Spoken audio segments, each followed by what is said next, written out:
Defense attorney Jim Griffin attempting to poke holes in the prosecution's case and to help his client avoid a potential life sentence in connection to the deaths of Maggie and Paul Murdaugh, his wife and son.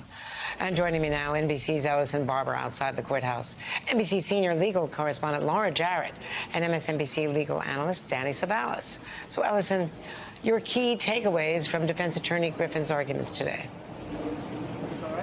Yeah, you heard that line the moment at the end there when Jim Griffin gets emotional. He would seem to be starting to cry, saying to the jury, do not compound a family tragedy with another one. One thing my colleagues who have been in and out of the courtroom, Katie Beck, who has been here from the very beginning, have said is that this jury often seems to take quite well to this attorney, to Jim Griffin, that he has a bit of a casual kind of folksy delivery, and the jury often seems to be very attentive and paying attention when he speaks. Frankly, they seem to like him. There's a reason, I think, why we heard from him in the closing arguments and not Dick Harpootlian, who has been so at the front of this case for the defense and has been at the center of some contentious back and forth. And I think in that final moment there of him getting emotional, we saw why the jury seems to relate to this attorney so much. You know, they went through a lot of different points here, but one thing they maintained and stayed with was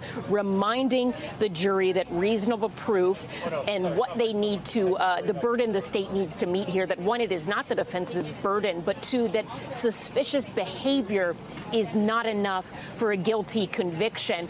They ended by saying that the state has crafted this narrative saying Alec Murdaugh was constantly changing his story, lying to fit an alibi that he had concocted. And they said, actually, that's what the state's been doing here. They said from the very beginning, the state zeroed in on Alec Murdaugh. Investigators at the scene did that immediately. They released that statement the next day saying there was no threat to the rest of the public because they weren't looking beyond Alec Murdaugh. They say since then, prosecutors, they have tried to take evidence, a lot of it, all of it, circumstantial to fit a narrative that they believe to be true. And through that process, they say they have changed their story. Not Alec. They said Alec's inconsistencies, the lies he told, that is behavior of a drug addict. And then in some instances, they said the inconsistencies, the fear, things not always lining up, that they asked the jury, is that evidence of guilt or evidence of trauma, telling them to remember this is a man who had found his son and wife brutally murdered. Andrea?